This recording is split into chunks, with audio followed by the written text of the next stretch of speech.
Live stream audio check, 1, 2, 3.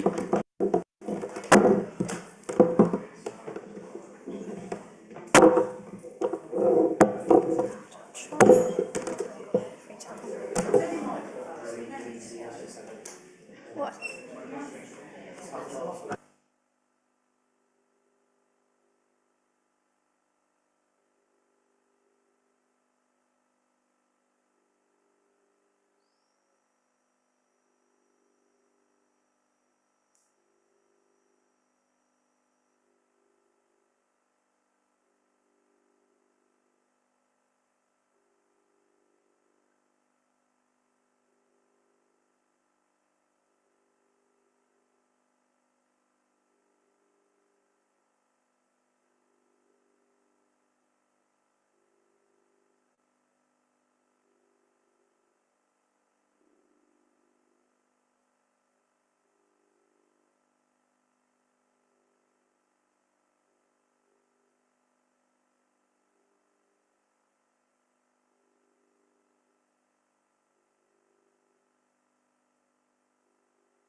Right, good evening to those in the room and good evening to those online. Good evening to members of the public and councillors around the room.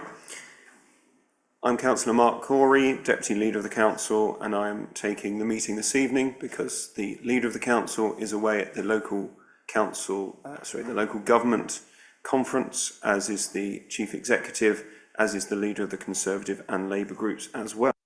So we are one down this evening. Just to go through the housekeeping as per usual, we do not plan to have any emergencies or practice alarms. There are some Halloween setups going on, so if you hear any screams, that may also be part of the theatrics. But if you do hear an alarm, please evacuate the town hall by going down the main staircase or the back staircase to the High Street and to the car park behind the town hall in St Runward Street. In case of any disturbance which requires the Cabinet to withdraw from the room, councillors will withdraw to the Mayor's parlour behind. This meeting is being streamed live over the internet on the Council's YouTube channel and will be available to listen afterwards.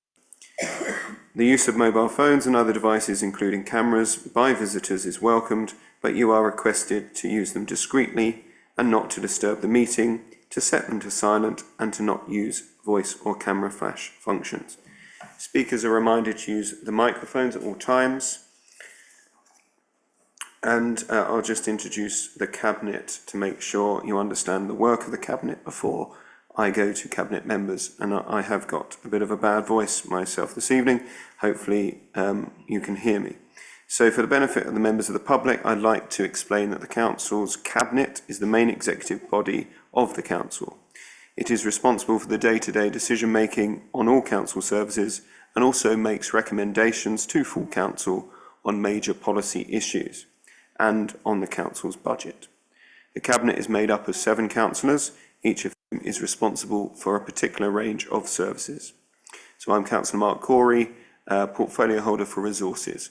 I can go to my right to Councillor Luxford Vaughan to introduce herself, and we'll go round. Hi, Councillor Andrea Luxford Vaughan. I'm portfolio holder for planning, environment and sustainability, and Wivenhoe Ward member. Good evening, I'm Martin Goss. I'm Waste, Neighbourhoods and Leisure portfolio holder and also councillor for Mile End.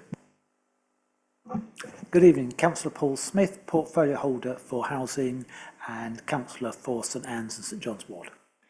Councillor Alison Jay, I'm portfolio holder for economic growth and transformation and ward councillor for Highwoods. Councillor Natalie Summers, portfolio holder for communities, heritage and public protection and ward councillor for St Anne's St John's. Richard Clifford, Democratic Services Manager. Andrew Weavers, Head of Governance and Monitoring Officer. Richard Block, Chief Operating Officer. Thank you all, and just for the record, I represent Wivenhoe Ward as well. Okay, thank you. I made clear that Councillor King has given his apologies because he is away at the local government conference. Item 2, urgent items. I believe there are none, Richard. There are none, Chair. Thank you. Item 3, declarations of interest. I invite Cabinet members to declare any interest in the agenda items today. Are there any, councillors? None. Okay, thank you. Item 4, the minutes. I invite Cabinet to approve the minutes of the previous meeting on the 4th of September 2024. Can I ask if those were clear and correct? Agreed. Thank you, Richard, for those. Thank you. Item 5, we move to have your say, in the public have your say as well as councillors too. So I have a list of speakers, approximately 7, I believe, or 6. So I think most of you have spoken before and know that you come forward and you will have 3 minutes. You'll hear a bell after 2 minutes. Please make sure the microphone is on and the red light is on. Okay. I think it's Councillor Akinyemi first. Elizabeth, please come forward.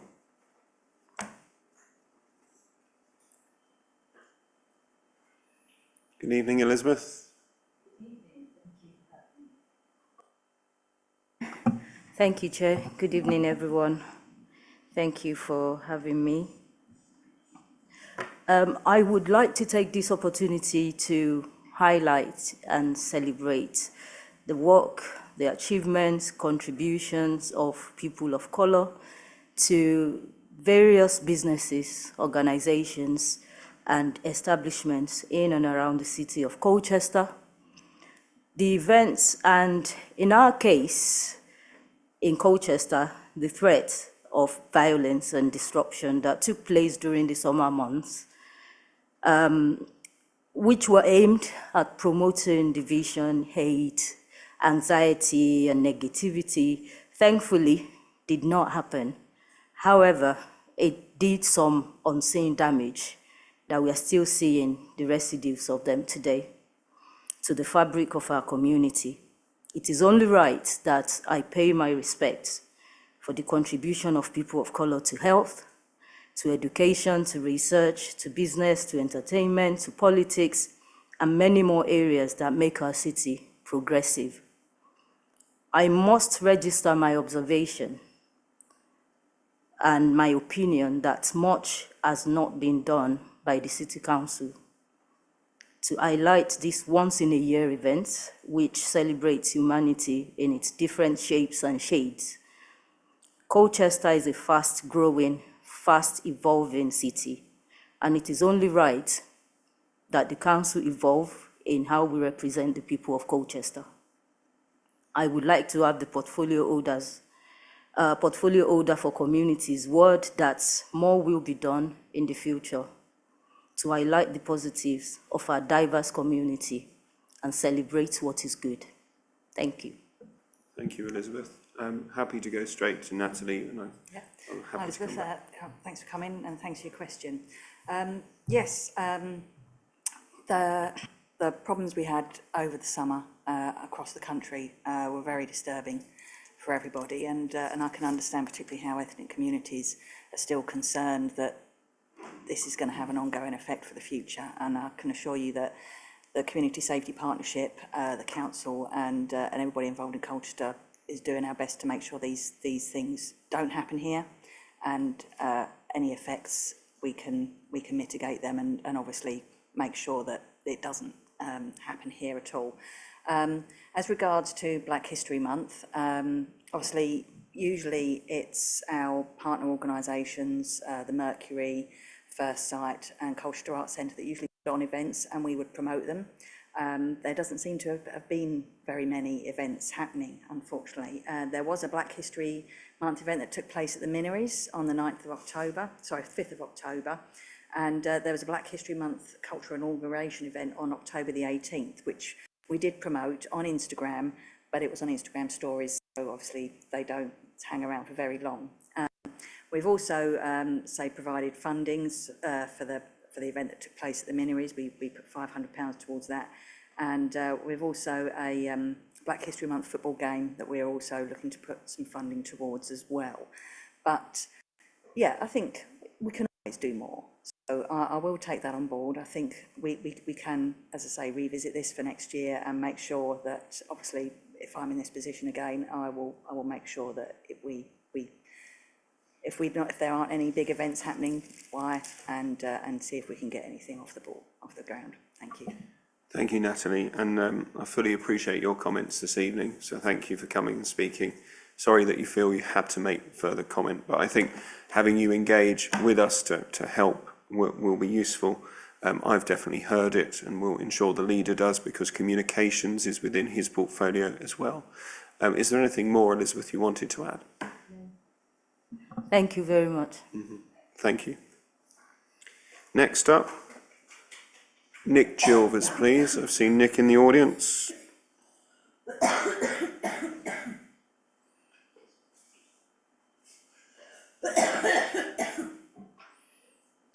Good evening, Nick. You know the score as well, so I will let you get comfortable and then begin.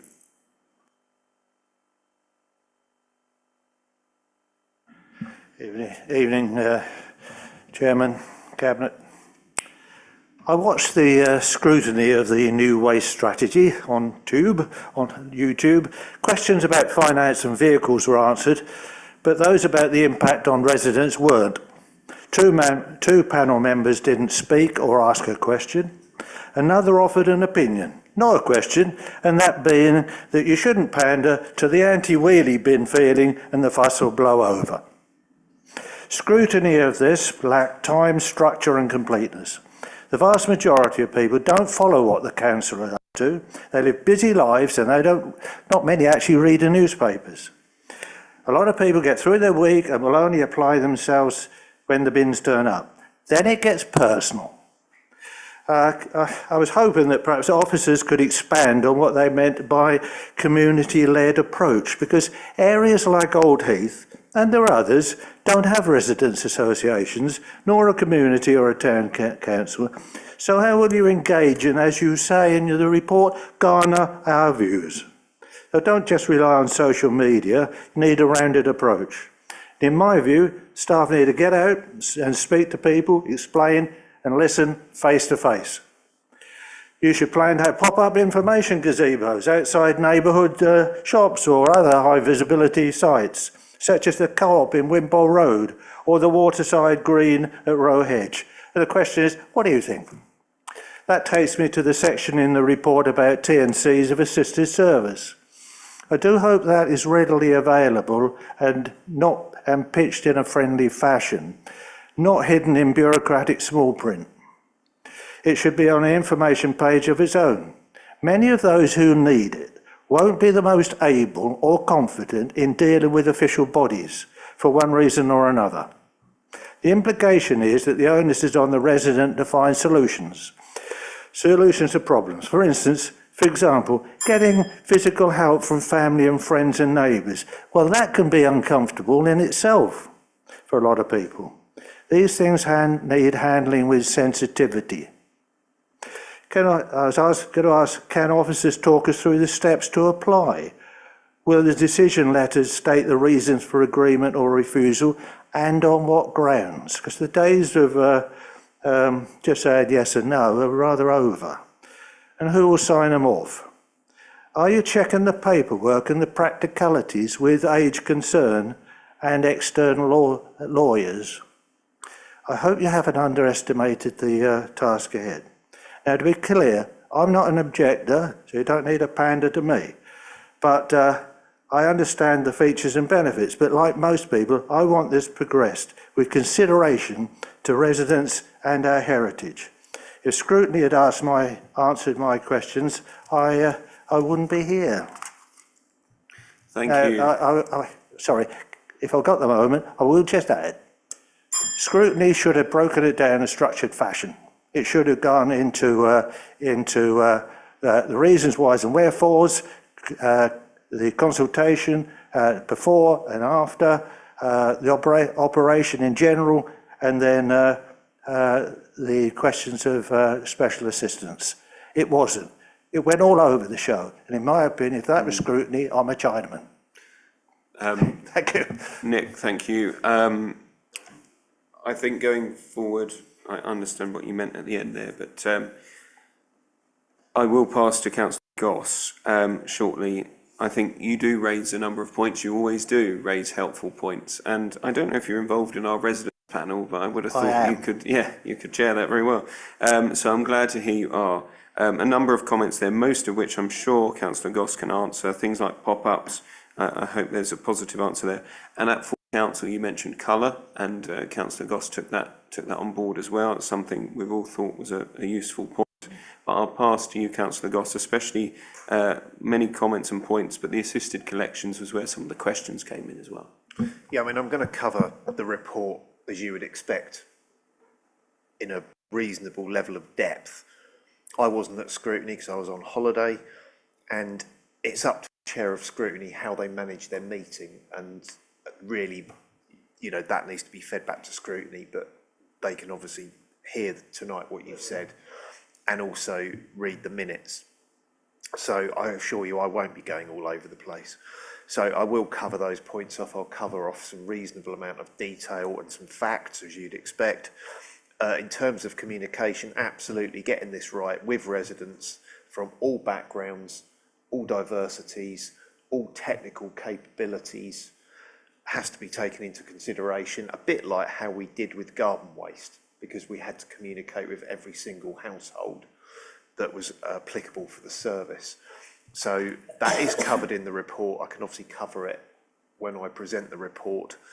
And like your point on the colour of wheelie bins, other people have made it online as well. We will definitely look at not using blue. I think green is the colour. I quite like pink, actually, pink shirts. But I think green is a more sympathetic colour, particularly in places like the Dutch Quarter, if of course it's applicable for wheelie bins, or Lexton, or even North Station, which are all conservation areas. So we have taken that on board. It's no different in cost, frankly, on the colour.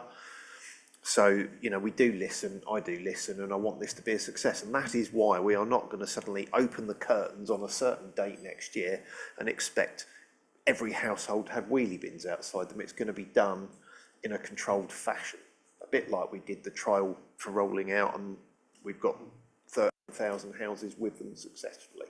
So I do think we've got a track record on listening. I do think we've got a track record on rolling these out in a controlled and professional way, and we will do that. Other councils have rolled them out, and they've done it en masse. Tendering was the last council in Essex to do it, I think, and I think they had mixed feedback, it's fair to say. But we're not tendering. This is Colchester, and we do things well. Thank you, Martin. It's easier to wheel bins than it is bags, I suppose.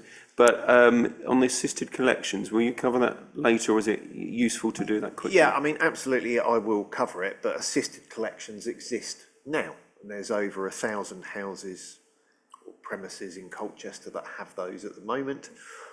I'm expecting that to probably increase slightly with wheeled bins, and that facility exists and is quite mature, but it will be pushed. It's not a secret, it's not a trade secret, it's quite open, and people do use it, and I've referred people to it, and they have it successfully. So again, as part of the communication, we'll make sure people are aware of it. Thank you, Martin. Anything more? With the mic. Sorry, not really. It's what you just said, and the way it was put is the way it needs to be put over into the public domain, because we don't want the impression, well, it works for me, so it'll work for you. There are a lot of streets where, you know, they're semi-detached, then there's a long row of terrace, then there's some without any front garden at all, you know, all in the same street. South Street, for instance. So it's a difficult one. I understand that. So it's about the way it's sold. Thank you, Nick. We take that on board. It was a rare holiday that Martin had. He had no others during the year, but I'm sure he would have done an even better job if he was there. But it's down to the chair as to how it is taken through. Thank you. Alan Short, please. Also a regular, you know the score. Good evening, Alan.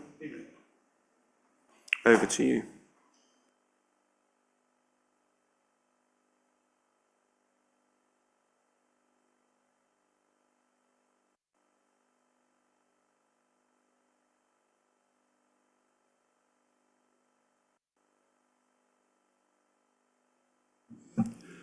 Though this subject that I'm raising concerns Middlewick, I'm primarily concerned about the way that business is handled by the Cabinet in terms of transparency and accountability. I have been attempting to get an explanation of why the letter from Natural England, the statutory body, was withheld from the council, the full council, at the meeting to approve the local plan in July 2022. I eventually received a reply from the Chair of Scrutiny saying that they were told the letter was inconsequential. The letter was eventually made available 6 weeks after the full council approved the local plan, with just 26 of 51 councillors voting for that plan. But only for those that asked for the letter did they receive it. It was far from inconsequential, containing important views and a threat to oppose any planning application that was made for Middlewick. The scrutiny panel promised me a written report from the responsible officer. This email from Councillor Luxford Vaughan, in what can only be described as a Kafkaesque response, saying she was nothing to do with planning at the time, which was absolutely correct, but of no help whatsoever. I subsequently, I felt I was being brushed off. I complained to the monitoring officer and then got an email from Councillor Goss saying he didn't know what letter I was talking about and threatening me with the phrase, "You need to watch the language you are using." We now learn that in 2017, in addition to this letter, there was a report covering both a desktop and physical study that advised the MOD that building houses on the site would mean not meeting their biodiversity requirements. The MOD then went away and commissioned a new Stantec report that gave the right result, describing last week by Councillor Luxford Vaughan as a rubbish report.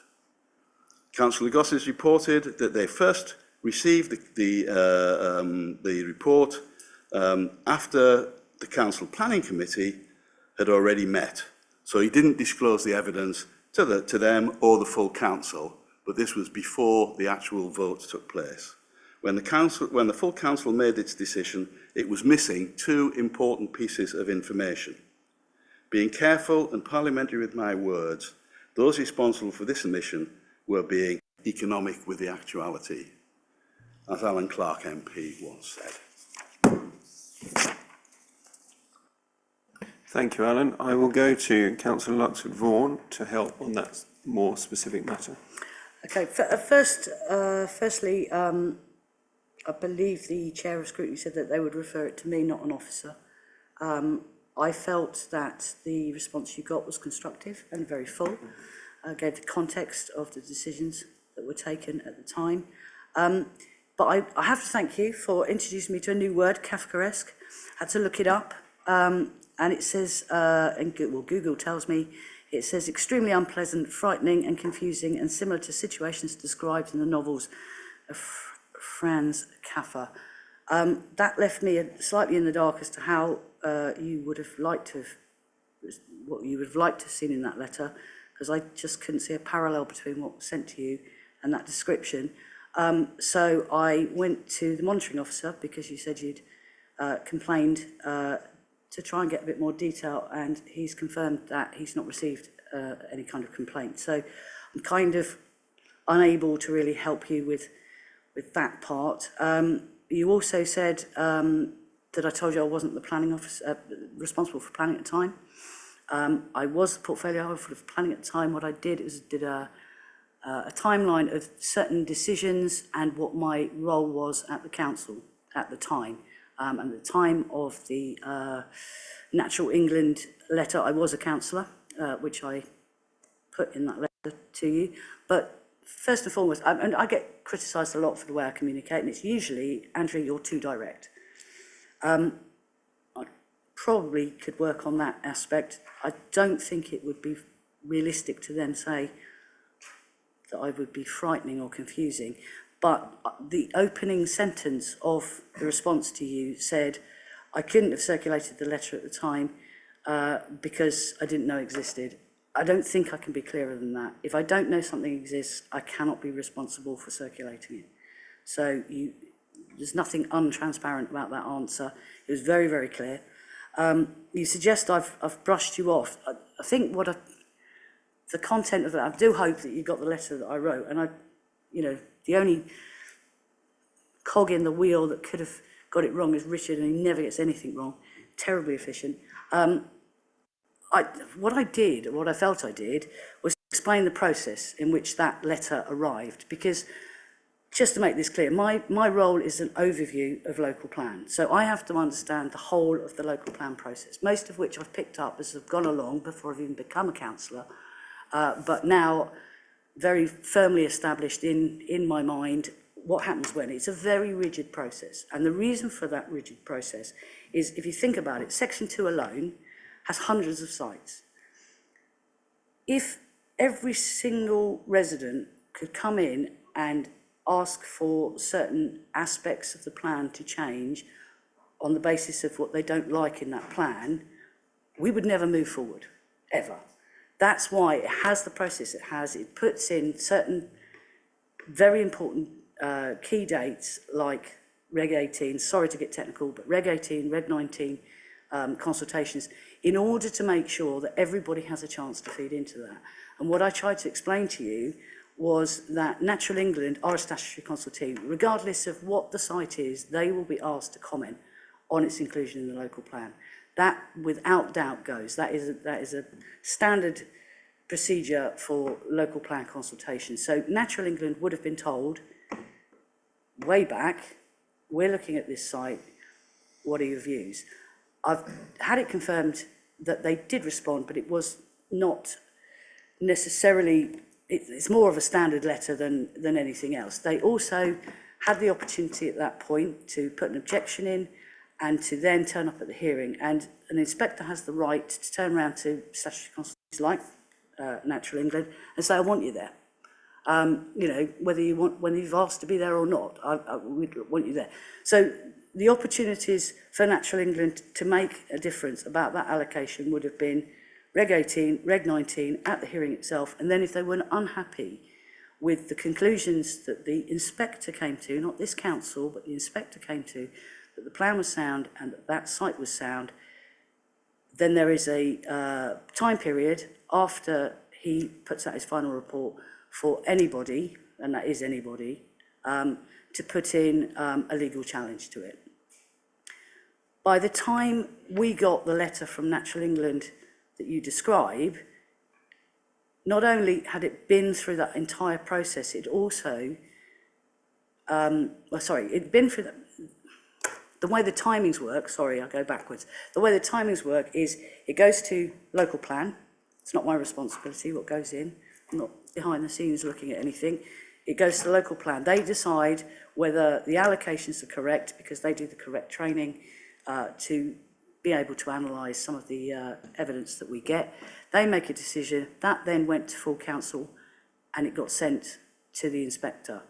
The reason for telling you when I was and when I wasn't planning portfolio holder was to establish later on, when you come back with your second point about the Peter Brett report in 2017, was to establish I wasn't even a councillor then. So, you know, to ask me, I can obviously go back and ask officers, you know, did we receive this report? When did we receive it? When did it get sent to councillors, or did it get sent to councillors? I can go back and do that, but I'm not responsible, I cannot be held responsible for decisions that were taken before I was even a councillor.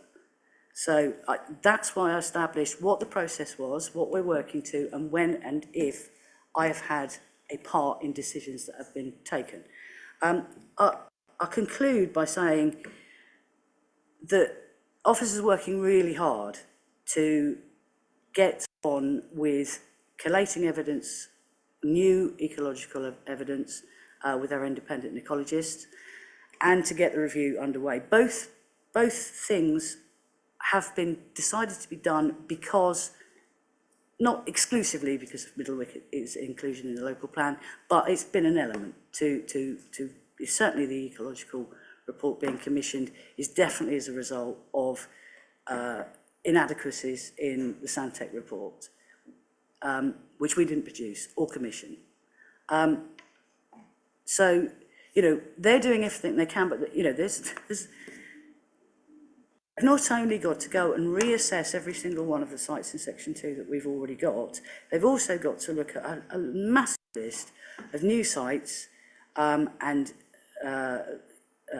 assess those against the basis that the government has produced very, very recently about what sites are sustainable and what aren't, blah, blah, blah, blah, blah. There's a whole list of criteria. It's a massive piece of work. And every time they're being asked to comment and on an issue, they're taken away from that work. Now, that's fair enough because the public have a right to know what's going on. But this is not the first time I've answered these questions, or my colleagues. So, you know, can I... You know, the answer to your question about the Peter Brett associate, I can give you another written response if you'd like, but I don't want to keep repeating the same thing because it's you know, the decision has been taken, or you know, you have to see it in the context in which we have to work. I think that's what I'm ultimately trying to say to you. Thank you, Andrea. And Martin, quickly. Yeah, so again, just to be absolutely factually correct, because I think there's been some serious conflation in some communications. I've got the email chain that has gone back between yourself and Democratic Services, including my response. So an allegation has been made by you that I suppressed a letter. That allegation is here in writing, and I believe was said at the scrutiny panel. And in correspondence to Owen Howe, you've basically said that you expected to have a response from me, who was the cabinet member at the time the letter was suppressed by him. That's your words in writing. That's an allegation about me. So let me address this publicly. I have never been a cabinet member for planning. I've been chair of local plan. I've been vice chair of local plan, and I did that for over 10 years. I've been cabinet member for waste. That's the only cabinet member, or that's the only cabinet position I've ever held. So I think you probably meant that I was chair of planning. And then Mr. Howell has then responded to you to say that at the meeting of the scrutiny panel, which you attended on the 8th of October 2024, the chairman directed that a written response to your statement would be sought from the relevant portfolio holder, which is namely Councillor Luxon Vaughan, and this was duly received from her and forwarded to you. You did not request, nor did the panel direct, that a response would be sought from Councillor Goss or the monitoring officer. That's in writing. I did, however, send a fairly curt two-line response, which he referred to say that he needs to be careful in his language, as I didn't suppress any letter and in fact referenced it in my speech, which is still available online. And that is true. That is factually correct. The letter that you refer to, I referenced when I moved this at full council, when we were voting on part 2 of the local plan. And you are welcome to go back in the archives and listen to that. And I certainly don't have the power to suppress any form of letter.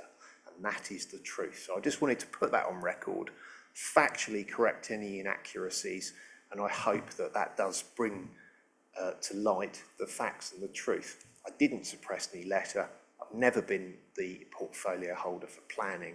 And as for the MOD report that I've read about in the paper, obviously that's under a separate investigation. Thank you. Alan, another minute. Well, I'd like to know who did receive the letter from Natural England, because it came before the full council met, and that letter was not given to the full council. And the idea that a decision has been made and that's it, and new information comes along, you can't unmake that decision, is in my view false. That's the sort of thing Kafka talked about. If you'd read his novels, you'd realise that he got perfectly truthful information, which was of no use to him whatsoever, and passed then from pillar to post, which is what I felt had been done. Now, who did receive the letter is what we need to know, and why was it not circulated fully to the council members who were making that decision on that day? I was there. The letter then finally emerged 6 weeks after that meeting. Now, on the second issue, the report was there. We have been told the report was received by the council, i.e. the officers and presumably the relevant members of the cabinet. And they decided not to take that information into account in any of the decisions they made. That what they did, thank you, Alan. What they did was I can see you trying to shut me up here. No, Alan. But there you go. Alan. Excuse me. It's all right. I understand. Alan, everyone gets a certain amount of time, and we've got a number of speakers. What I was about to say is that I've heard what you've had to say. So I've heard that question, thank you. You've also had in-depth responses from 2 portfolio holders, and Andrea has explained about how she will continue to help, but will not continue to repeat the same thing, of course. Did you want to say anything else, Andrew? Just that, because I don't know who received that letter. I think it was addressed to officers. Couldn't tell you the person that it went to. If officers shared with councillors, just as a general point, if officers shared with the council, if they even shared it with me, every single email or letter that they got, I would never ever move past opening my computer. I think that's important, but this letter. But also, if I could finish, I think what's upset you is when you've been told it's inconsequential, which is why I've tried to explain what the process is. The decision had already been taken to include that site. So because we are stuck in a process that has very rigid boundaries, it wouldn't have made any difference. It could have made councillors think, right, well, we're going to abandon having a local plan altogether, which, you know, I think is an option they could have taken. But it would not have then allowed that particular site to come out and still have a Section 2 plan. It had to be adopted in the context in which it was presented to the council at the time. And basically, the letter from Natural England came too late to have a bearing on that decision. Thank you, Andrea. I've heard your final question, Alan. Wasn't shutting you up. So thank you, and we will do our best to move forward with that particular issue. Thank you. Gordon Kerr, you're the next one to come forward. I think you've also been here and full council. So you will also have the 3 minutes when the light goes on. So over to you, Gordon, when you are ready. I wanted to follow up on our full council meeting, and we were discussing the Constitution. There seems to be some doubts that the Great Charter was anything but the Constitution? Why would you think it wasn't anything? Why do you think they put in perpetuity in the document? Because they wanted that to survive. But already by 1368, we had to pass legislation, the Observation of Due Process of Law Act. It only took a few years before the decay of the process. The corruption was setting in then. It does it repeatedly and repeatedly. And to take a sidetrack to get to the set point, there have been studies of small communities. In small communities, psychologically, socially, they do best when they're in very small groups. You get to a number of about 500 and the psychopaths start to rise to the surface. They start to gain control. And the problem is exacerbated by the greater the population. It seems a similar situation keeps reoccurring in government. We go back to 1835, Local Government Act. What happened? Good act. It got corrupted. By 1888, they had to write a new act. Another good act. What keeps happening, though? It gets corrupted. In that act, it says the council is liable for all the duties and liabilities of the inhabitants of the county. Are you paying people's electric bill? Are you paying people's gas bill? These are liabilities and duties that you're required to pay. So, going back to the point, though, with the Constitution, this legislation is pretty clear. If you go to the history of that, we go to 1993, Betty Boothroyd, and I was trying to make this real clear to you guys, because what's happening when you send out letters for an invoice or bill to people to pay council tax, that is uttering. That is a criminal offence. You might want to look at UCC. Back in 2023, I think it was broadly advertised that corporate officers and managers are liable when it comes to crimes like that. Personally liable. There is no indemnification. You can't, bond won't cover those debts, those duties. So for some reason, you've ignored the liability factor and you're charging people. You're making at both ends on this deal with what appears no responsibility. And we look at the assets of the council. We look at what they're doing with this. It looks like money laundering. But just to finalise on this issue, you said you had a class on the Constitution when we spoke on Wednesday. And I sent you an email asking you for the ISBN number of the book that you're using to teach the students, because I think it might need editing. But the biggest problem was the response to grooming. When I used the word grooming, all of a sudden it had a sexual connotation to it. And if your elementary psychological study will tell you, what are people hiding? Gordon, thank you. So yes, it's that particular word did have a reaction because it is seen as a negative, and I assumed from your email you did not mean it in that way. So I absolutely, yeah. In terms of, it's really difficult for us as a council here to have the conversations about the Constitution and to what extent we do or do not have the right, etc., to collect money. When it comes to councils across the country are all in the same position, and I tried to say that on the evening, that we are here to provide services. We are all residents around this table of the council as well, and we all pay council tax to the council. We do this role in order to try and support our communities and in order to keep a council going that we believe provide a good range of services to our residents to try and support residents. So we believe that there is that moral judgment that we put towards a council to pay council tax. I can continue to look into some of the references you make about whether or not you believe it's legal or not. What I would say, again, going back to your points about the Constitution, we don't have a written Constitution, we don't have a codified Constitution. Our Constitution is based on charters from 1215 onwards, up into Parliament Acts that are just being made only recently. So those do change all the time, and Parliament is absolutely sovereign. So Parliament can decide to withdraw the Human Rights Act, it can decide to withdraw the different acts that you've talked about today, or they can put in new acts. So I will look back at the Local Government Acts and look back at the acts where it says about council tax and the liability to pay or not. But we all have a belief here and across the country that councils are there to represent residents and supply services. And that's the best answer I can really give to you. First of all, Parliament is not sovereign. Sovereign, it cannot be sovereign. How can it be sovereign if there's no people? Who's going to create Parliament? It's a vacuum then, isn't it? There's nothing. It's a corporation. Parliament is registered with Dun & Bradstreet. It's a completely separate corporation.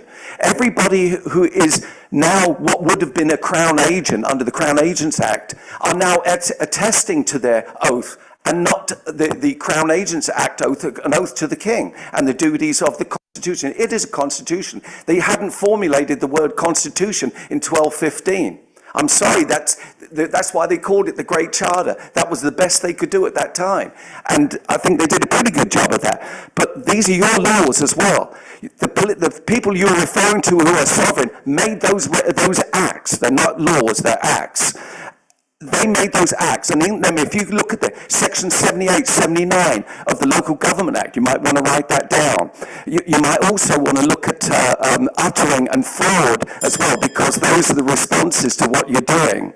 Thank you. So, okay, thank you. I'll leave a few copies of the light there for anyone. Thank you. There is no fraud. Thank you. Okay, moving on to Sir Bob Russell, please.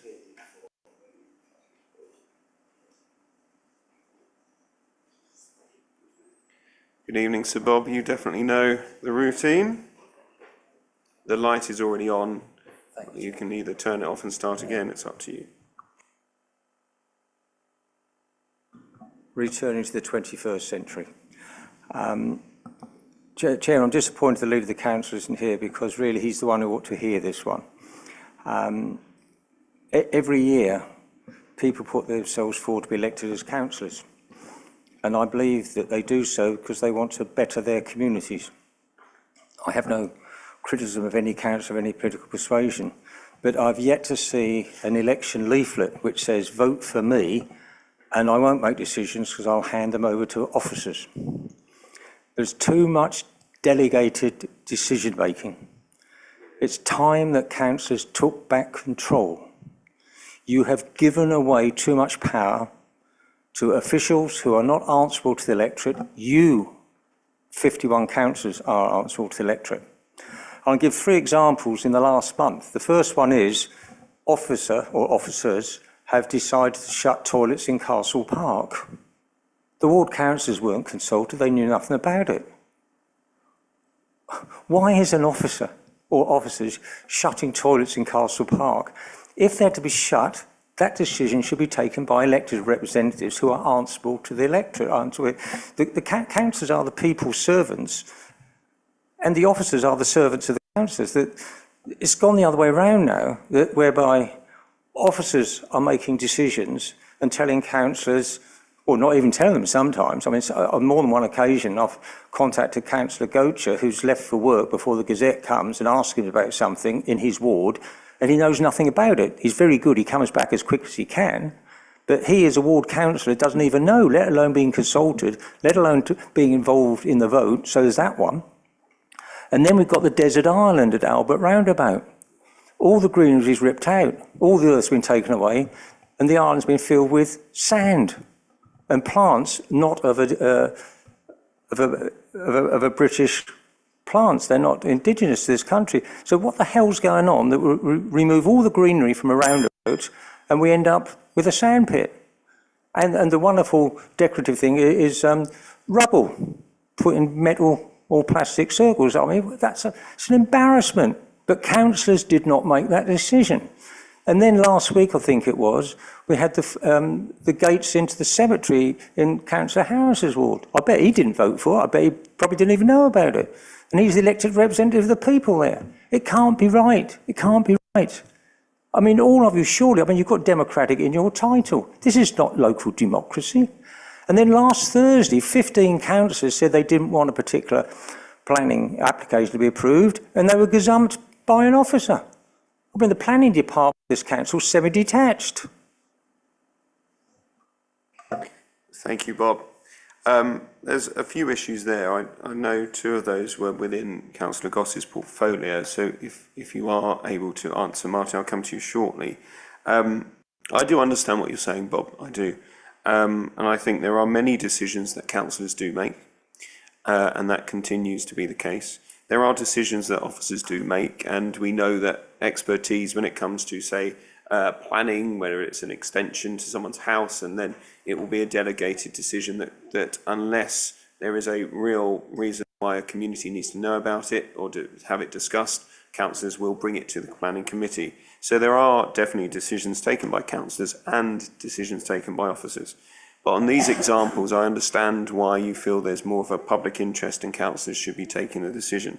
I'll come to Councillor Goss shortly, but also would say that communication with ward councillors is really important, and that's an issue you're flagging, and that's an issue I will take back and ensure is picked up, because I would expect that to happen in my ward. So I do get what you're saying there. The one last point I'll make is sometimes in emergency things will happen. So gates may be shut for a particular reason. So you can understand there may be sometimes where officers have to take a health and safety option to shut something or close something. I'll go to Martin now, but I've heard what you've had to say, Bob. Thank you. Martin. Yeah, so Castle Park toilets, it's an operational decision ultimately agreed with me, and I was consulted on it, and it's part of the cost savings that the council has got to do because of reduction. Shake your head all you like, I'm giving you the facts.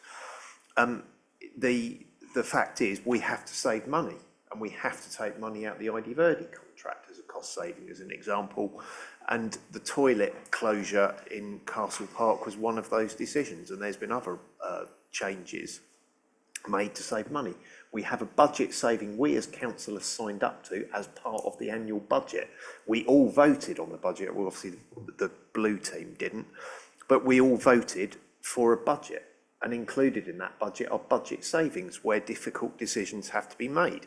But the closing of toilets and the saving of that is ultimately down to me, and it's ultimately down to the officers to come up with a bunch of options, which is what they did. And I looked at them and said, I don't like that, but I had to make a decision. And if I'm having to save money, if I don't close those toilets, who do I fire? Because that's the kind of conversation it comes down to. And I've said this in public before, if we start laying off frontline staff, then we will end up having to cut frontline services. And that's the difficult decision. Now, I will say, I've not had one complaint in writing to any of my inboxes, whether that's Facebook Messenger, Twitter, colchester.gov.uk, gossmartin@hotmail.com, and all the other ways you can contact me. I've not had one complaint about that toilet block from any member of the public. People have raised it on social media, I've responded, but I've not had any complaint from any member of the public to any of my official correspondence. I had one business that's complained about it, but that's it. So, you know, I measure that obviously people don't like the decision necessarily, but we have to take them. In terms of the project on the Albert Roundabout that's passed between so many portfolio holders over the years, that's part of fixing the link.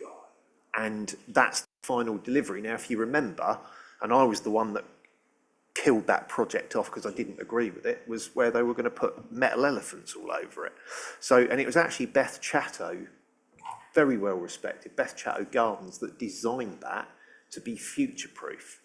And that was the final delivery of fixing the link, which, as I say, has passed between different portfolio holders. It wasn't actually in my portfolio holder, but I just thought I'd give you the background there. In terms of whether councillors were consulted in the wards, I believe, I will double check, but I'm pretty sure that councillors in their wards should have been aware, but I will double check that point.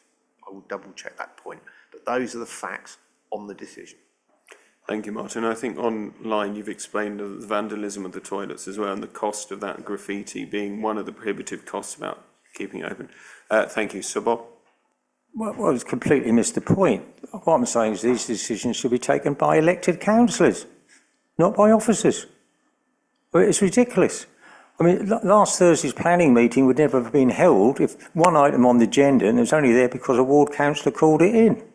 an estate of 200 houses on a very sensitive site. There's too much delegated, and I've mentioned the planning department as semi-detached. On this fixing the link, as a resident of that area for more than half a century, I would have liked to have been consulted along with other residents. And having been consulted, I'd have liked decisions to have been taken by elected councillors. Why do people put themselves up, become councillors, and then pass the parcel over to officers? I don't understand that. It never used to be the case. Why is there so much delegation to officers? Why is there so much delegation to officers? Why can't councillors make decisions? They're capable of making decisions. Why don't they? Thank you, Bob. I think Martin did explain he was given options on the toilets and he took the decision. And with planning, I explained in an email to you that the chair did take the decision at the planning committee and the members made very clear their views. That is going to go through a process now where we'll find the reasonings behind it and check that that can go forward. I'm happy to continue that discussion with you on that one because you know I agree with you on most of the points that we talked about that evening. Okay, thank you, Sir Bob. I will move to the last speaker. Ismail, please. Ismail Kafoglu, please come forward. Thank you. Good evening. You also know how to do it, so I'll leave it over to you when you are ready.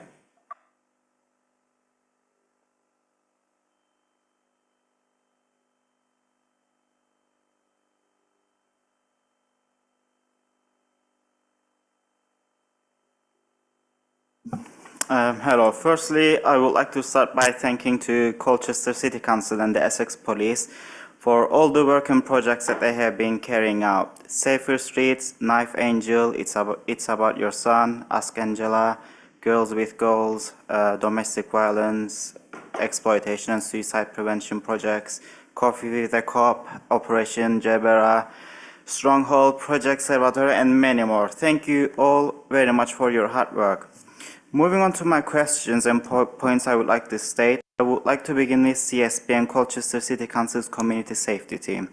On Council's webpage, community partnership surveys are of 2020 and 2021, and community safety campaigns that are listed date back to and is only limited to 2022, even though it shows that the page was reviewed on 2nd of September 2024. I also couldn't find CSP's strategic assessment of crime for 2023. I would also like to get some more information on how becoming a partner of CSP works. I understand that the CSP, along with CSDB and One Colchester Strategic Board, work as a connecting bridge between the Colchester Council and the local communities.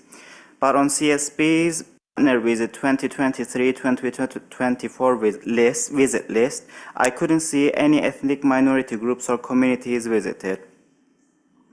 Out of more than £550,000 of funds that the community safety team will receive, how much will be invested on anti-racism, tolerance, diversity, and inclusion-themed schools and public projects?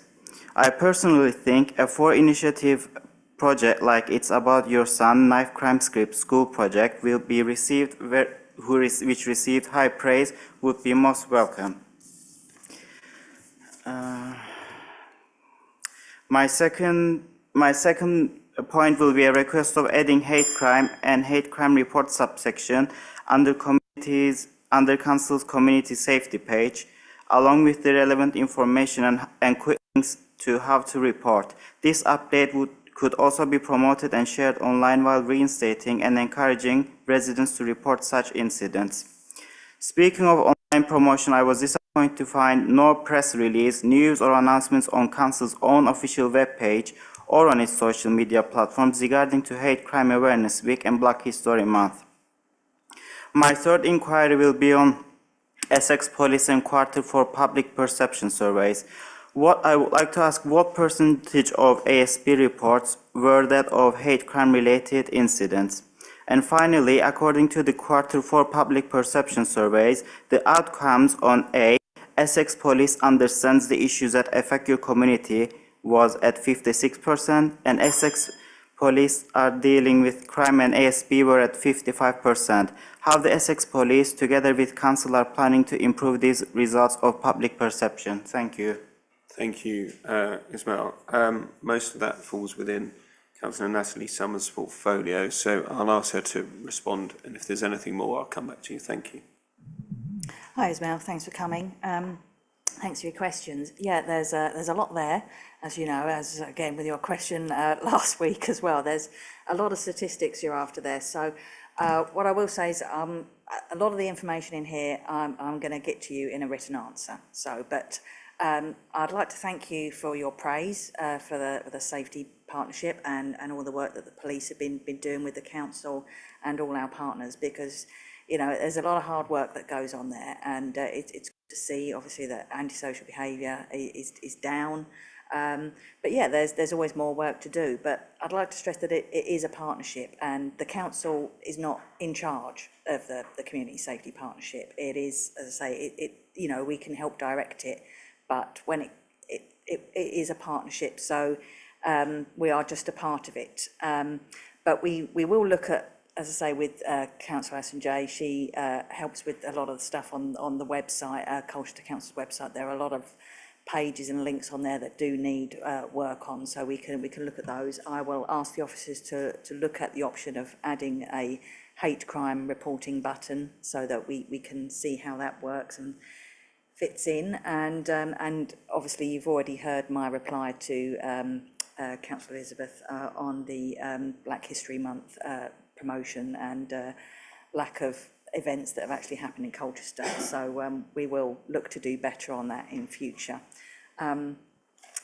So yes, so I will get a written answer to you for the rest, asking about how the funds have been distributed around, and also how we can get more ethnic minority groups on board. And obviously we do have the Culture Against Modern Slavery statement and partnership there as well. So we are doing a lot of work in that area, which does cover some of that, not exclusively, but we will, as I say, keep on at that. And yeah, I'll get back to you with a written answer on the rest. Okay. Thank you, Natalie. Anything more, Ismail? Just I would like to say something. I realized that the police report may suggest that there was a decrease in ASB-related crimes, but it was also in the very same meeting where the police officer representatives, along with multiple councillors, suggested that this result is likely to be because of underreporting than the actual, this is probably because of the underreporting. And even with the data on the report, 6.9 decrease in ASB still equates to having more than 140 antisocial behavior or hate crime cases per month. And many among these targeted groups and other minority groups would also say that these results are not respective of the reality and of their own experiences. I'm sure Councillors Kemal Çufoglu and Councillor Elizabeth Alaki Akinyemi would also agree. And yeah, I would just like to say again, please reach out to minority groups and marginalized groups and listen to their concerns and encourage them to report every case of hate crime and antisocial behaviour. Thank you. Thank you, Ismail. I think Natalie wants to come back. Yeah, there's always more work to be done on antisocial behaviour, and if people aren't reporting it, then obviously we can't do anything about it. I know that there is a public perception that antisocial behaviour is worse, and that may well be the case if they are not reporting it, but they need to report, because it's the continual reporting. Even if a police officer can't come out at the time, it does go on to the map and the database, and they can pick up patterns. Councillor Martin Goss will be able to tell you about the issues we've had in Braeswick Park with drug dealing, and he reported it and got as many other people to keep reporting it, and we got it was fixed, wasn't it? The police came out and the problem was dealt with. So continual reporting does work. It's, as I say, obviously it can be disheartening if you are not getting that immediate response, but if you keep reporting, report, three-word slogans, great. But yeah, just keep at it, and as I say, it will go on the map, and eventually the patterns will be picked up, and we will get more resources. If crimes seem to be going down, antisocial behaviour seem to be going down because people aren't reporting it, then obviously we won't be getting all the funding that we've been getting from the Police, Fire and Crime Commission, because they'll think everything's going well. So if people need to report, and we will get the funding to fix these issues. Thanks. Thank you, Natalie, and thank you, Ishmael. We've heard what you had to say, and I thank you for your calls for support for minority communities as well, in particular. Thank you. Thank you, Cabinet, for your responses as well. It's always good to hear from the members of the public, and we will move forward to item 6, which is decisions reviewed by the scrutiny panel, which I believe there are none. Richard? That's right, Chair. Thank you. Moving on to the first main agenda item, it is the Waste Neighbourhoods and Services Waste Strategy for Colchester 2025 to 2040. Martin, I'll hand to you. I'm not sure if you're bringing an officer to the table or completely up to you. Over to you. Thank you. Thank you. It's not a surprise that this report has come to Cabinet about the future of waste collections in Colchester. There's a number of strands tied together here. Essex County Council has been looking at its own strategy because they are the disposal authority. Colchester is a collection authority. We do not have a licence to dispose. So Essex takes care of that ultimately. There's also been changes by the previous government with the Environment Act 2021, which is holding the feet to the fire of councils so that we all collect the same materials from 2026, if not before, if we move it quicker. I am pleased to say that Colchester, being a leading light in recycling, is already collecting everything councils should be collecting. One of the changes, for instance, is some councils put their food waste and their garden waste together. Easier for residents, but environmentally, it's dreadful for trying to then process it and deal with it. So the government has made changes in the Environment Act. So as part of that, every single council in Essex has been working with Essex County Council on the new waste strategy, and we've also taken the opportunity to review our own strategy. So in essence, what does that mean to the public in very simple, non-civil servant terms, which will make Sir Bob Russell happy, or yes minister terms? We are proposing to change the way that we collect waste and to make it easier for residents. And what that means is that we are proposing to move to wheelie bins for all streams of waste. That means that if you pay for garden waste, you will continue to have a wheelie bin if you pay for it. If you have black sacks, you will end up with a wheelie bin to put your black sack waste in. That black sack waste generally goes in the ground, is not recyclable. And then recycling, this is one of the biggest changes, you will have a wheelie bin for the majority of your recycling, apart from glass, which will still be separated out. That, in layman's terms, is what we are proposing to do. As part of that will be up to £1 million of operational cost savings, because at the moment we have a very complex and expensive waste system. So we are modernising it. The other thing is it will be good for our staff, because people that walk 20 miles a day or up to 20 miles a day and pick up to 20 tonnes of rubbish have a higher sickness record because of musculoskeletal, never say that, we've got it done. They have muscle damage in essence. And it's proven that those on a wheelie bin route have less sickness, probably about 3 or 4 days a year less sickness. And those that are on the more physical routes actually have higher musculoskeletal damage, and therefore they can't actually do their job. It's as simple as that. So as part of this, that's what we're planning to do. And as I said earlier, we're not just going to suddenly roll out wheelie bins to every property in Colchester, every house I should say. We will be doing a pilot scheme in 2025, taking an area, rolling out a minimum amount of bins with new equipment and new lorries, and seeing how that goes and learning from that pilot. And we will continue to do that until in 2026 we've rolled out every household that is able to have it. Some of the stuff that's come forwards from consultation, nearly 4,000 people responded to the council's consultation that was carried out on this change. That's quite a high response. When you even compare it to the local plan, which is a really important document, I think we probably got more responses. We've also put this to the resident panel as well, where residents from Colchester come and they comment. So we've listened, but the majority of people that responded, I think it was 83%, are in favour of changing to a less complicated, less labour intensive and easier system. So what are the benefits? Better for staff, better for residents, and it should push up participation because we make it easier and we're following what other councils do. Because to use the strap line, open the bin and chuck it in, it makes it easier for residents. Apart from glass that you separate, everything goes in. Now, there are some concerns raised about some streets in Colchester. We are taking that on board, and there will be certain streets where they may have a slightly different collection service because actually it's not suitable for 3 wheelie bins if they take garden waste as well. So we've already started to do feedback on that. We've identified some areas, and therefore other options will be available, and it could well be they stay on black sacks. So we're already learning and listening to that.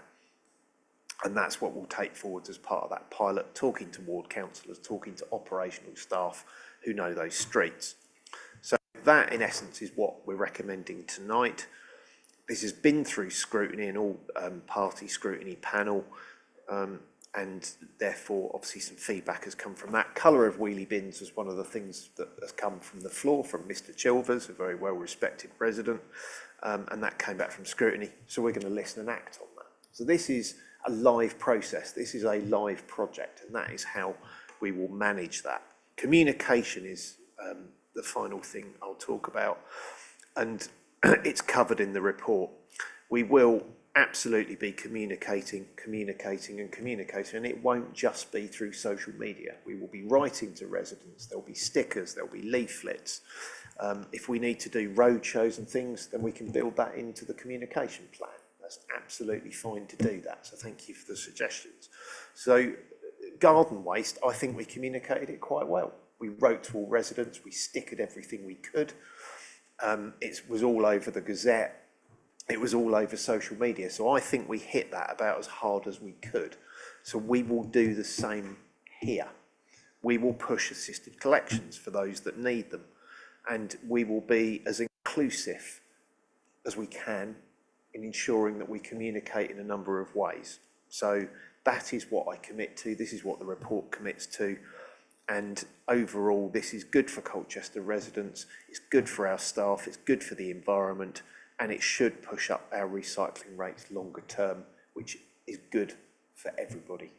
So I push this report forwards and obviously welcome any questions or comments or anything that I may not have covered in depthly enough.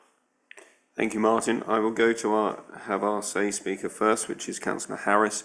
I commend you for that, Martin. Very clear, helpful explanation. Thank you. Councillor Harris, Dave, come forward, please. Thank you very much, Deputy Leader and Cabinet. I come here really tonight to, as a ward councillor for Beerchurch, and where most of our ward has got wheelie bins already. There is some improvements that I think that could take place, but I want to start off very quickly by responding to Councillor Goss's eloquent description about the 2-tier system, the Essex County Council doing the one part, we doing the other. Of course, I wonder what will happen with evolution, whether and how that will merge. So we need to have a weather eye on that in future, and I'm sure the Cabinet will, because you're wise enough to do that. One thing I like about the strategy, Councillor Goss, is the focus on reducing, reusing and recycling. That's what the document says. But I've got a couple of questions. The trial hopefully will inform service managers, and I'm sure it will, and Councillor Goss said so, on how to deal with those streets and roads where wheelie bins cannot be stored. And that's the elephant in the room that I know you're going to deal with, because you know there's got to be done. Flats, there are some flats don't have enough recycling facility. Walking around my own area, I see much much too much recycling that could be recycled, stuffed in large Euro bins, and I'm talking about Colchester Homes and others that could do a lot more. We've got to help those residents in flats take their part in my great grandchildren's future, because everybody's got to play a part in this. Another thing is we've got to stop the amount of recycling put into black bags. I've said this before and I'll say it again. Quite often some houses struggle and need coaching to make that difference, to actually make that change. My wife is avid about recycling, and if I get a thing wrong, I'm told very quickly, quite rightly so. So recycling rates, what is our prediction on recycling rates year on year going forward? Do we have an eye on that? We clearly need to improve with a figure that I was told merely in the 50%, 50s. We need to do a lot higher than that, I think, don't we? As I said, our great-grandchildren will want to know we planned for a good improvement. Another query that I really want to suggest, the document says, and I was talking to Officer Rosa earlier on about, retaining the green boxes for glass. That's not a problem. But the clear recycling sacks will go, and we'll use a green bin, as Councillor Goss has said, which I support, for cardboard and all the plastics, all the rest of it, and metal. I just want to make sure that there are lots of houses that have quite a lot of recycling because their household creates a lot, and we don't want that jammed in anything other than in a green recycling bin. So if we could put a sentence in there to make it clearer that an extra bin can be provided if the household deserves it and wants it. I don't know how you do that, but I think that it just needs to be clearer and more defined to actually add the sentence in that says that. And on the finance, I know Councillor Goss is very good at figures and finance, etc. But we got 196,000. It says via DEFRA. I just wonder whether the government can help us with the £1 million or the £2.5 million we want for the weedy bins. It would help us, wouldn't it? I mean, if we could do that. And a big shout out, Councillor Goss covered it at the end, for the staff who will be lifting less on those routes, on those refuse collections, and easing their pressure on their poor backs. So I want to make sure that I think I've covered everything. There's a couple of questions there and a couple of suggestions. I hope you take them as I mean them. Very supportive. Thank you. Thank you, Dave. Back to you, Martin. Recycling rates in the future, extra bin and extra help from government. And flats. So we start with flats. So as part of this project, flats are actually quite important. And in fact, the law is now stating that we have to roll out food waste to flats as well. So as part of this, we'll be auditing every single flat bin store in Colchester as part of this work. That's part of the project work. And we will be working out ways to introduce food recycling and also potentially deal with the deficit where there are some bin stores that have no recycling, which I think in the 21st century, in the middle of a climate crisis, is absolutely diabolical. And we're going to try and fix that, and we'll work with the managing agents of those flats. In terms of an extra bin, absolutely, either a bigger bin or an extra bin to ensure that people can recycle, because we should not be stopping. We're not putting a limit on people recycling. We should not be, and that's the clear message. Help from government. Yeah, absolutely. We have had grants in the past for various schemes, including rolling out food waste in the dim and distant past from government. Of course, government doesn't seem to actually have any money at the moment, so that's probably more likely to get some money out of me, actually, which is very rare. I think that's covered all the points, and I've made it very clear, and you've made it very clear. The staff are really important in this, really important. Because if we don't have any staff, you don't get your waste collected. It's as simple as that. Thank you, Martin. Thank you, Dave. Only just to finish, thank you for that, Councillor Goss, and thank you for that assurance, and wish you well with the trial, and the sooner we have it, the better. I think my great-grandchildren will be thanking me for that, and you. Thank you. Thank you, Councillor Harris. I have a few councillors around the table who have indicated they want to speak. First, Andrea Luxford-Hall. Thank you, Chair. I'm almost there. Everybody knows I'm a massive hater of wheelie bins. And I think I'm almost convinced that it might make my life easier. And obviously I buy into helping the staff and the ecological reasons behind it. And also the fact that we're going to have to do it regardless because the government tells us to.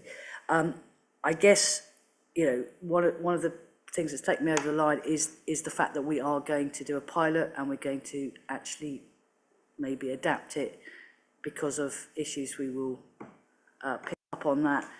And certainly I don't want to be having it rolled out in Wivenhoe and hundreds of questions asked of me before I can say, oh, no, we've identified that as a problem and this is the solution to it. So that's my first point. I agree with Mr. Shivers on waste. I don't think about it until usually the morning of the thing and I look at what everyone else has done and I copy them. I think we've got to remember how this really does touch our residents' lives and certainly in terms of our communication and how we get people to buy into this, that is extremely important. Appreciate it's my responsibility to sit and read through 286 pages of an agenda, but, you know, I have to have a little bit of a nag, which is there are still bits in that agenda that are unreadable by the readable part of a PDF programme, which means that our residents can't necessarily access it. I think we have to, you know, I'm really happy because I could be the idiot in terms of the idiot proofing the comms. You know, it needs to be so basic and answer the questions that people are going to ask us before they've realised that they've got that question. On that, I mean, there's going to be frequently asked questions, and mine are, one is a bit flippant. If I live with a very limited pavement or no pavement at all, where do I put my bin, especially if there's parked cars? Can I volunteer somebody else for assisted collection? I'm thinking of a lady that I know who is suffering from dementia. She can't remember that it's bin day. Obviously, as a neighbour, I can go and help bring her bins to where they need to be. What I can't and won't or don't feel comfortable doing is going to her house and scrubbing around and moving bits into the right bins. And it's not necessarily reasonable to ask her to do it. And clearly she's not going to realise that there is that facility open. So that's the question I'd like to ask. And the other one is a bit flippant. I'm sorry about this, but as I'm allowed to write my number on my bin, and by the way, we're not having pink ones, can I also decorate it? I want to camouflage it. I know my neighbours are going to go bonkers when I put this out in the front garden. They're lovely people, but they're not going to enjoy looking at my bins. And I know they'll be really organised and take theirs back into the back garden. I just wanted to turn mine into a little picket fence or a palm tree or a sea view. I know that sounds silly, but actually the look of these, I really hate that. And we're never going to overcome that. There's practical reasons why we have to have them. But is there any flexibility? Do I own it and can I do what I like with it?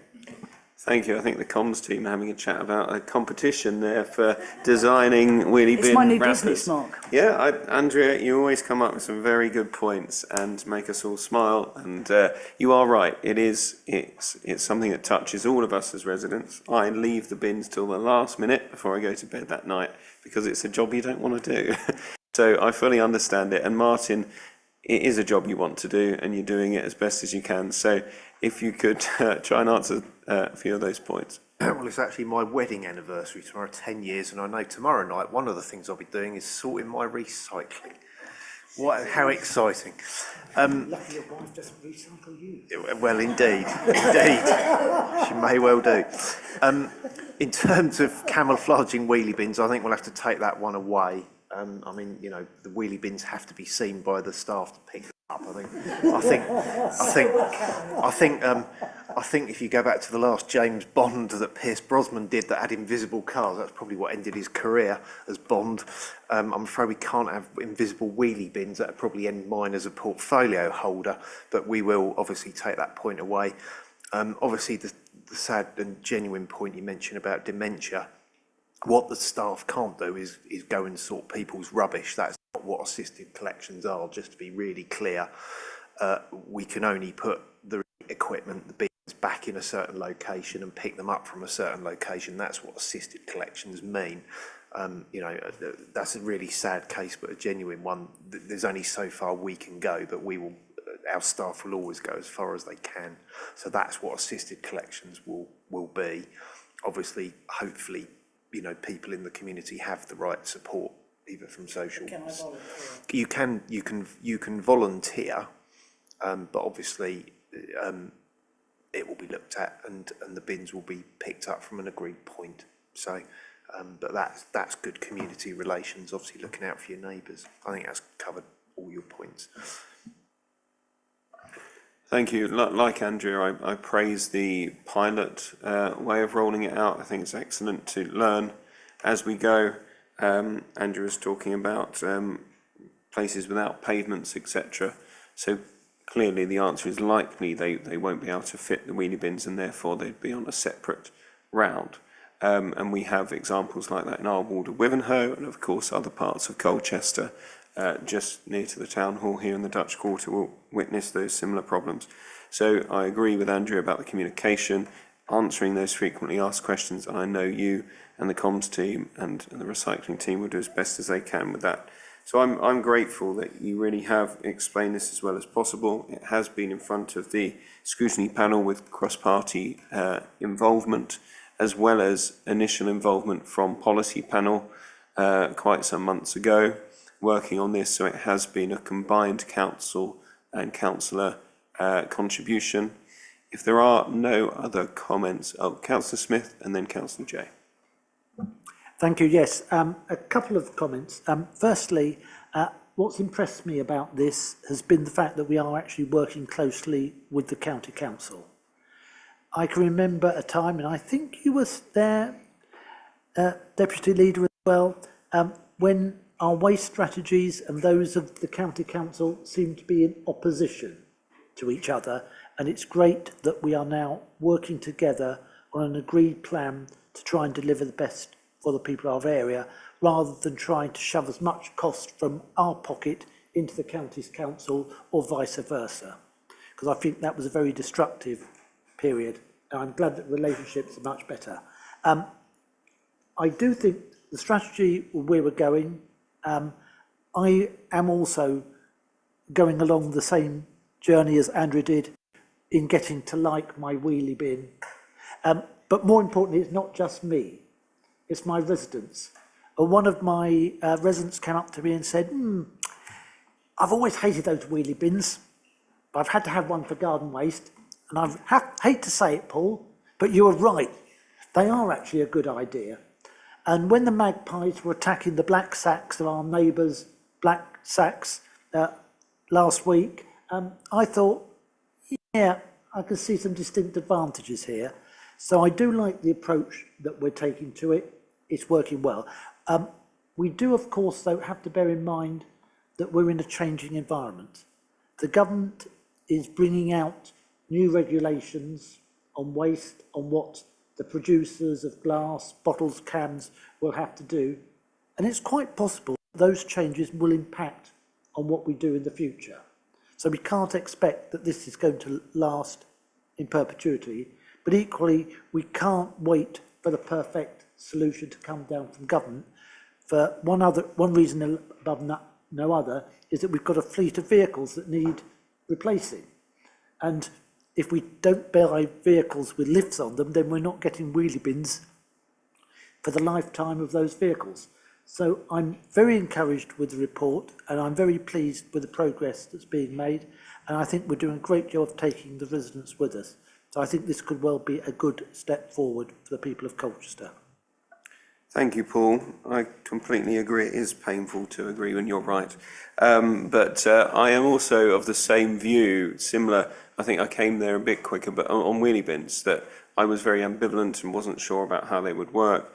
But actually, the garden waste in particular, you're right, has proven. And I think wards like Shrub End or Councillor Harris's ward of Beerchurch, where they've had a split, people have often been asking for wheelie bins when they're not in the wheelie bin area because they see the benefit of the cleaner streets the day or the morning after when bags are blown around. I remember walking down the street to find where my white sacks are gone, same with the clear sacks when we have winds. So there are real benefits to cleaner streets with wheelie bins as well.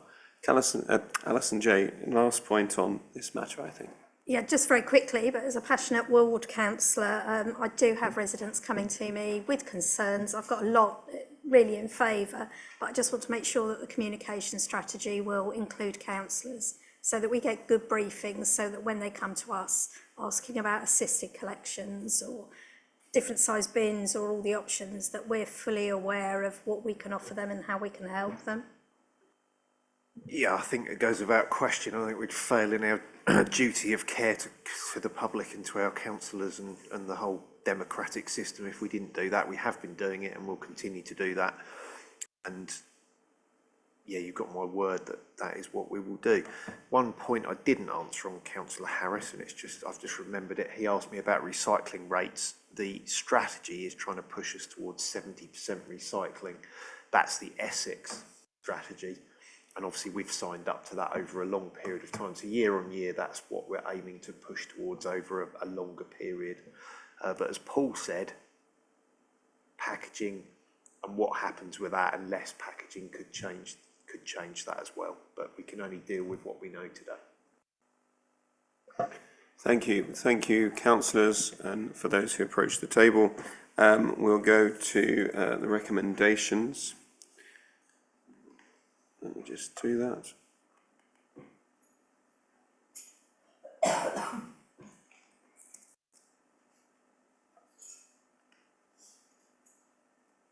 So, recommendations to adopt the waste and recycling strategy, to adopt the service delivery plan, and to adopt the new domestic recycling waste collection policy to support the delivery of the strategy and service plan, as appended to the report in Appendix C. Can I ask, are we all supportive and agreed?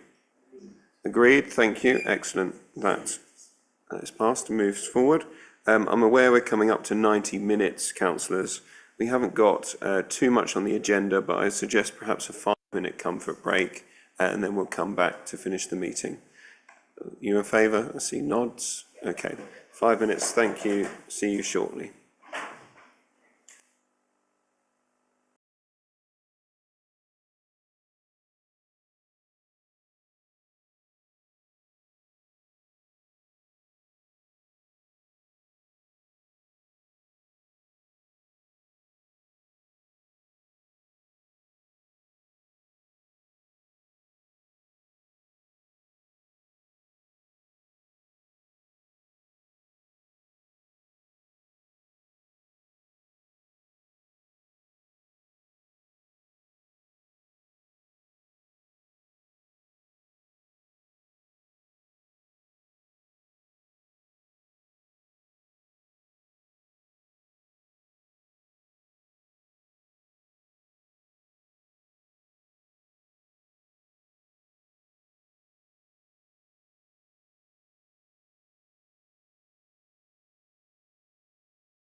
Is the recording back on, Owen? Excellent.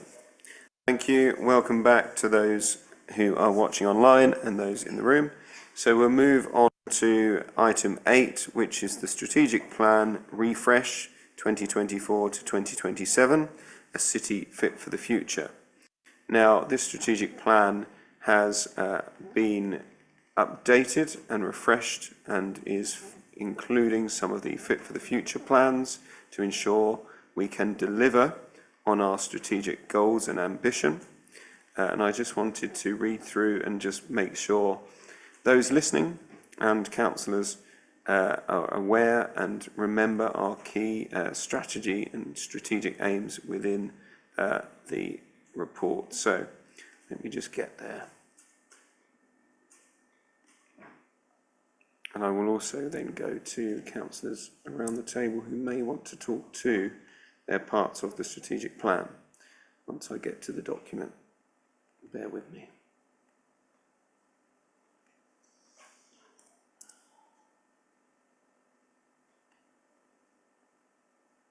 Okay, so we do the strategic plan on a 3-yearly basis. And the strategic plan for 2023 to 2026 is having a refresh, so we will extend it for a further year to 2027. We set out 6 strategic outcomes within the strategic plan. Those have not changed, but part of the delivery plan behind it has been updated in order to deliver on, in the changing circumstances that we find ourselves, to deliver on the plan.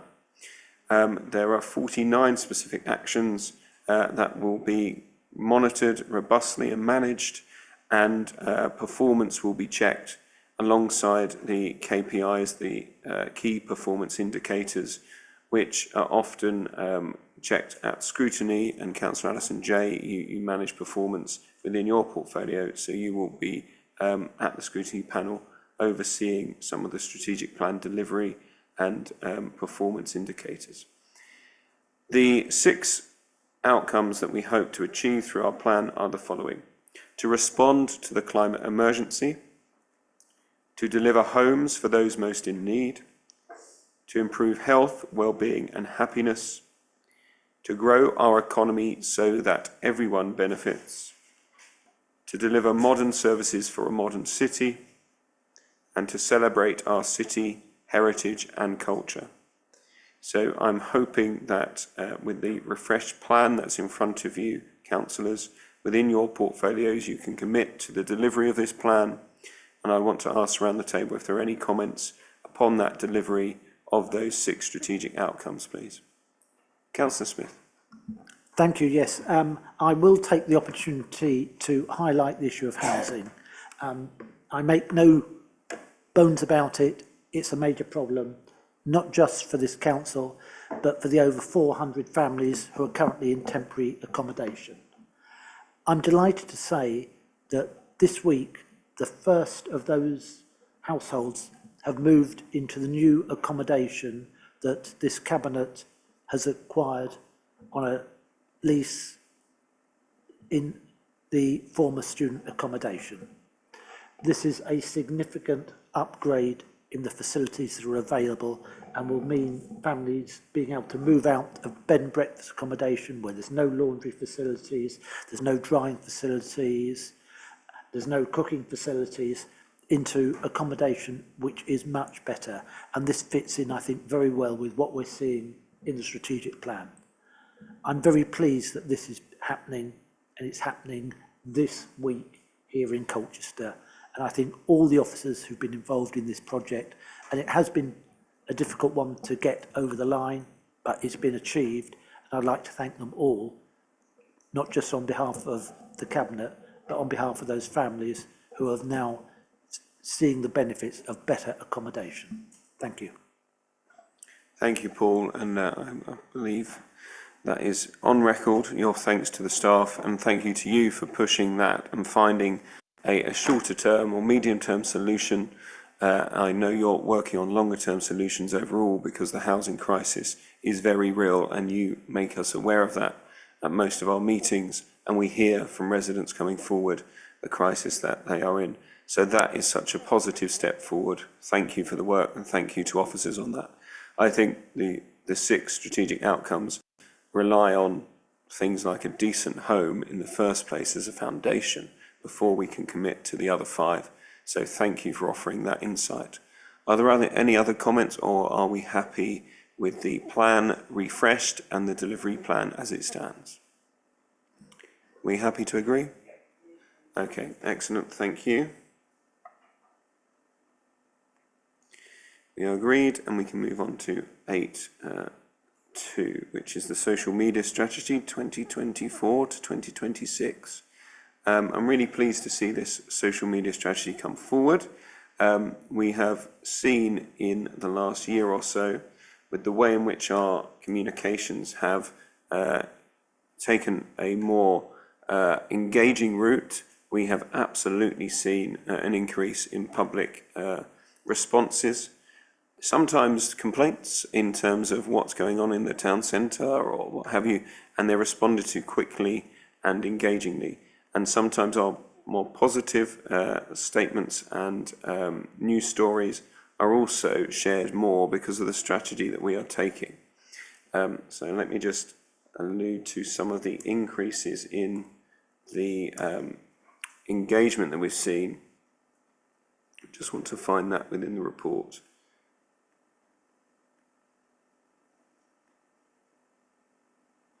So we have seen, looking at 2024 figures until the end of August, the Council's engagement has continued to grow. Our total page and profile reach this year to date across all platforms is 7.5 million unique accounts have engaged with our communications. That is an epic amount. Our Facebook reach is up 35.5% on 2023's impressive figures, and a huge 8,500% compared to 2022. So they say all news is good news. I think all engagement is good engagement. Of course, we continue to engage in the more traditional methods, but if we're able to engage more through social media, that can take away from some of the needs for phone calls and can enable residents to have a more quick and efficient way of contacting the council. We have now 51,000 accounts following us across all platforms, with over 22,000 of those on Facebook. We know that not everyone is online, but as councillors in our wards, we can connect with people really quickly and efficiently over social media. So clearly the approach we are taking is working. This strategy sets out how to continue to make it work even better. Councillors, are there any comments on the social media strategy? Councillor Goss. No, there's definitely been a step change in our social media. The engagement is better, and I think that is down to the team. And thank you for the work that you do, and you'll be obviously doing a lot of work on the waste strategy to roll it out, so expect your hits to get even higher. So I just want to say it's a marked improvement, and we need to continue in that direction. Thank you, Martin, and we were talking about that around the cabinet table earlier.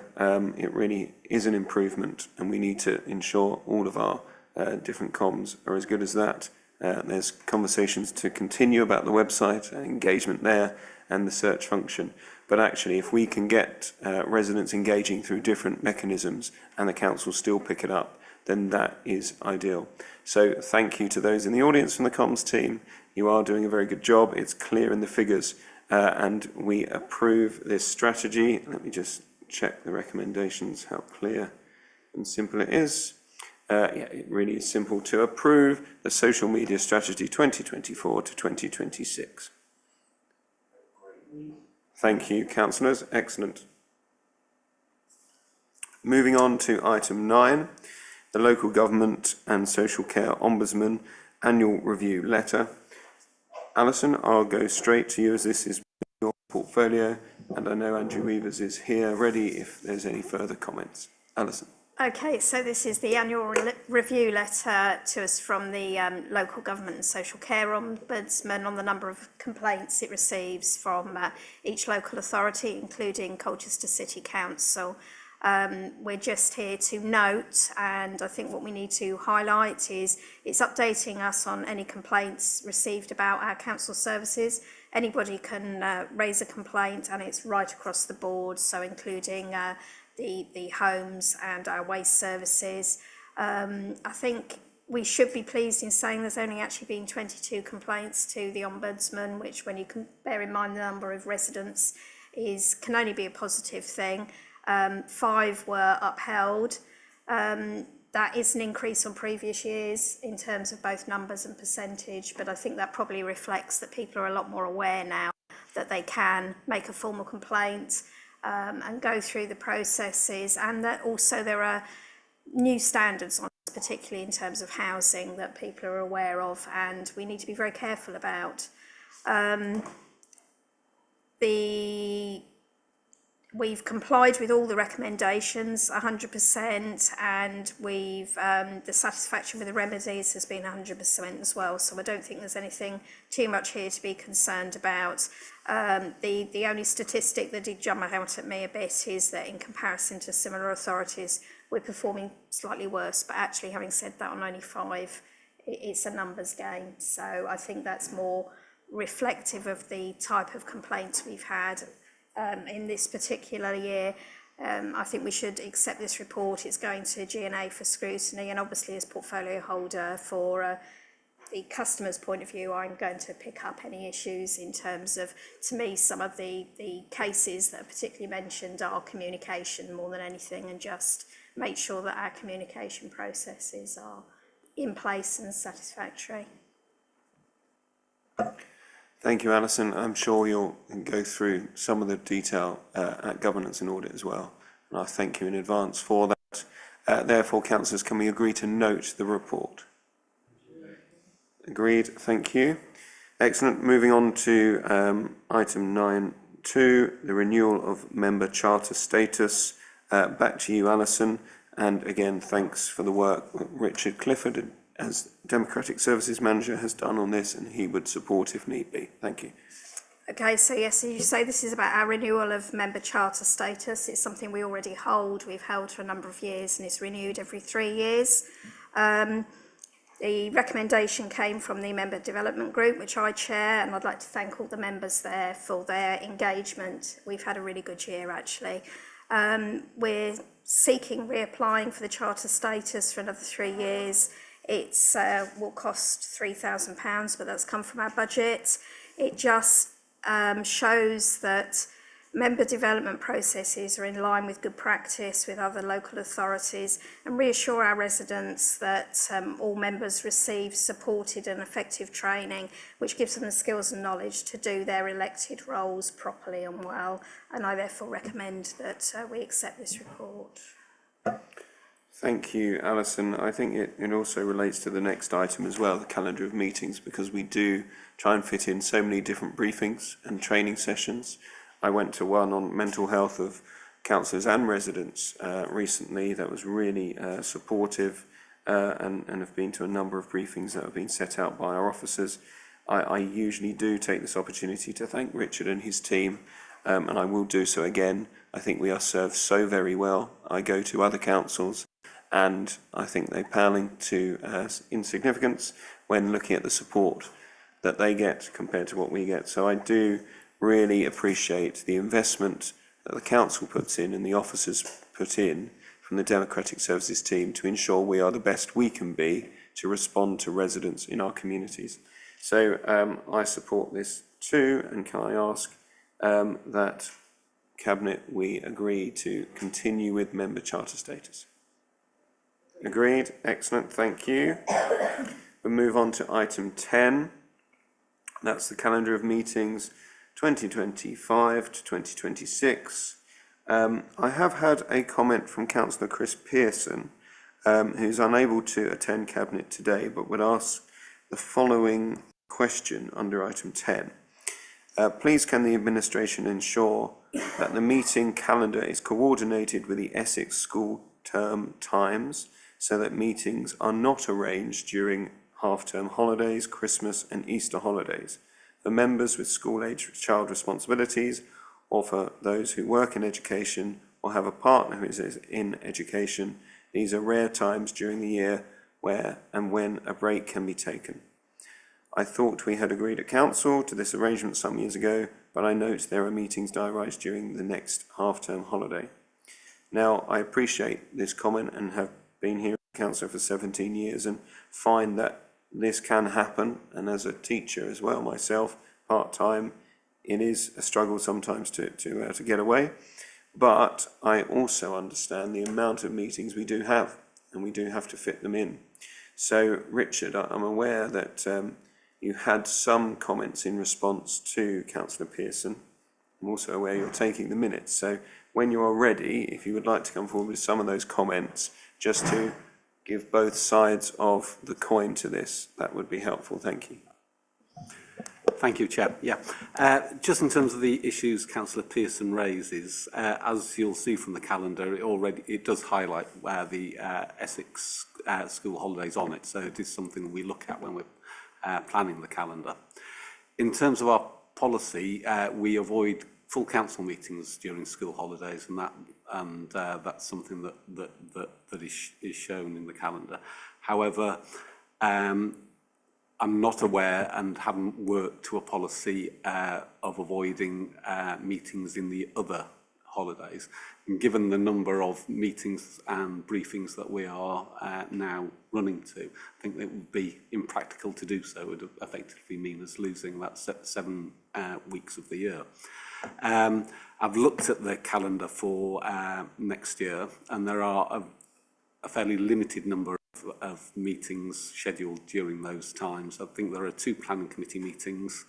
I would suggest that planning committee runs on a regular cycle, which is designed to set up to ensure a flow of business and to ensure that there is always a meeting available to enable us to meet our timescales and targets. And I think I would suggest that they would need to stay in place. There's also a crime and disorder meeting scheduled in, I think, the February half term. We could, if you wish, look at moving that, but I think that is scheduled on the basis of the production of some statistical information from the police. So there's a fairly short time scale for that, and I think there's also a training session. There's also some statutory deadlines that we need to build in as well for production of the budget and the statement of accounts, and that's taken account of in the budget as well. So overall, I think my view would be that it would be difficult for us to avoid those weeks entirely. You know, we hear the message and we'll try and accommodate perhaps as best we can, but I think it would be impractical to set it as a policy.